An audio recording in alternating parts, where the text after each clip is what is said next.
Hi everyone, it's Macy with Twin Fringe, and today I'm going to be sharing with you how to price out your macrame pieces. This has been a very popular topic in a lot of the macrame groups that I'm in online. I see a lot of people asking for advice on how to price them out, how much they should charge. So I thought I would go ahead and share with you guys some tips on how to price out your pieces.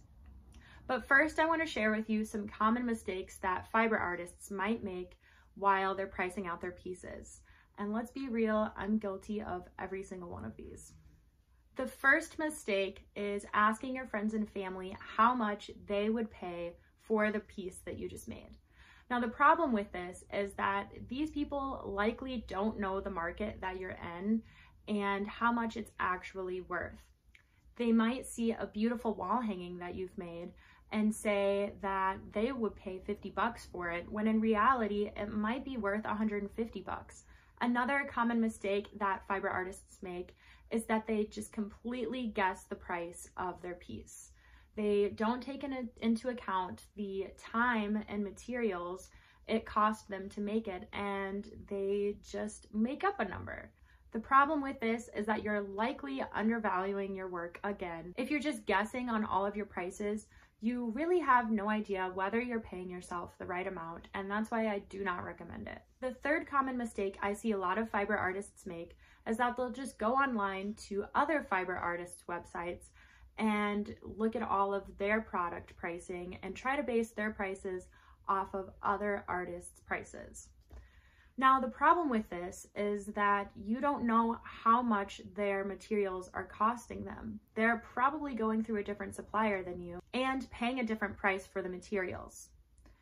What one person might spend 30 minutes on, another might spend an hour on. So you really can't base your prices off of someone else's prices. And it's also likely that they might be underpaying themselves as well. So that's why it's not good to base your prices off of what other artists are selling their work for.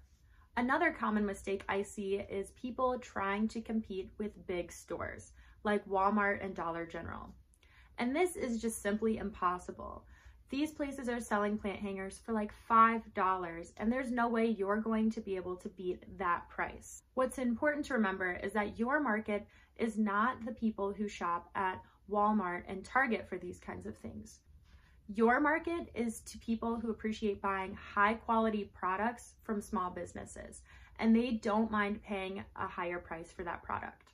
If you try to compete with Walmart and Target, you will unfortunately always lose. So don't forget who your market is. And the last common mistake is not having confidence in yourself. And this is one of the biggest issues that I personally dealt with. I always would assume that people wouldn't pay for my artwork, so I would actually lower my art, even though it turned out to cost me a lot more and take a lot more time than what I was selling it for. It's important to remember that your time, your skills, and your art is valuable, and you deserve to be paid accordingly. So have confidence in yourself and pay yourself well. All right, let's get to the formula portion of the video. So the most common formula that I have seen on all of these macrame Facebook groups is time plus materials. So this is how much time you spend making your product plus how much it costs you in materials. So for example, let's say you make a plant hanger and it cost you $2 in materials. And this plant hanger took you 30 minutes to make. Let's say you want to make $20 an hour, so that's $10 for the 30 minutes that you spent on it. So $10 plus $2 in materials is $12, and that's how much you would sell your plant hanger for. Now, the problem with this formula is that it is not taking into account all of your time and all of your materials. So what that formula is lacking is how much time you're actually spending packaging up your piece and taking it over to the post office. And what it's also not including is all of your materials, which would be all of your packaging supplies as well. The other thing that this formula is lacking is room for wholesale pricing and for sales pricing. So instead of this overly simplified formula, which is time plus materials, which sells you short, a better version of this would be all of your time plus all of your materials multiplied by 2. Now, the reason we multiply it by 2 is to account for wholesale pricing, which you may want to do currently or in the future. Wholesale pricing is typically 50% off of the retail price. You should always be making your minimum wage, which in this case is $20 an hour, even during wholesale pricing. So let's go back to this plant hanger that we used with the first formula, and let's put it through this revised formula. So this plant hanger, which took 30 minutes to make, also took 30 minutes to package up and take to the post office.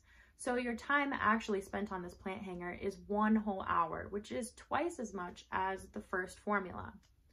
And then as for materials, it cost $2 in materials for making the piece, but it also cost $1.25 in packaging materials. And this might be something like business cards, tissue paper, stickers, things like that. All of these material costs should not be coming out of your pocket.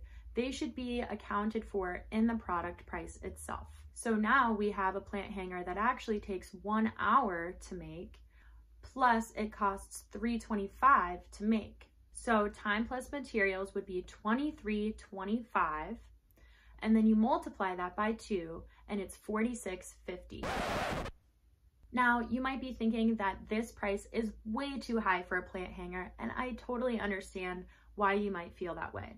But what you need to remember is that your time and your skills are valuable, and you deserve to be paid this much. The reason this formula works so well is that even when you're selling your wholesale items, you're still making your minimum wage an hour, which you always should be making.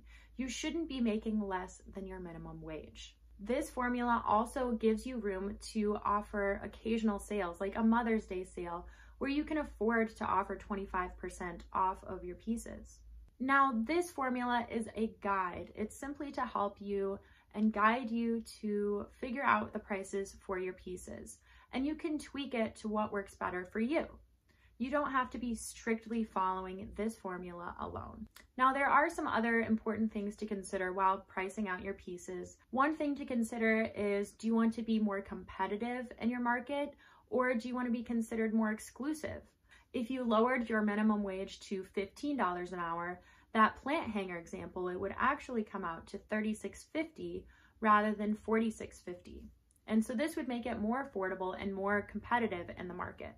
Another thing to consider is if you want to be more of a high-end and exclusive brand. In that case, you might want to consider raising the prices compared to the formula that I provided. Maybe your pieces are in really high demand right now and you have a low supply. You can justify raising your prices in that case as well. There are also so many costs that go into running a business, including things like your website fees, your transaction fees, marketing, any monthly subscriptions that you have for your business, maybe even business insurance. And these are all costs that should be considered while you're trying to price out your pieces. All of this shouldn't be coming out of your pocket. Your business should be paying for this. And that's why you can justify raising your prices and paying yourself what you deserve. Overall, it's so important to be confident and proud of your pricing. Your art is worth it and you deserve to be paid well. So raise those prices if you found that you've been underpricing your pieces, and be confident in this change because you deserve it. There is a little bit of a problem in the fiber art market right now because a lot of artists are undervaluing their work. The problem with underpricing your pieces, besides you just not getting paid enough, is that it also ruins the market for fiber art.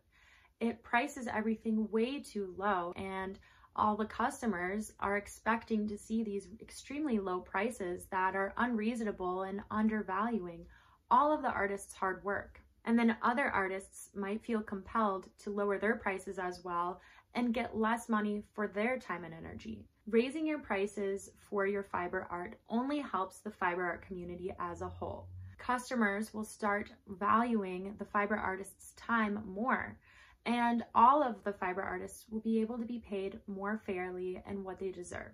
So I'm curious, do you guys feel like you've been underpricing your work?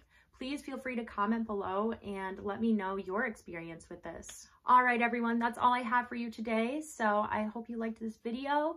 Please feel free to give it a thumbs up and hit subscribe. Thank you guys so much for watching, and I'll see you next time.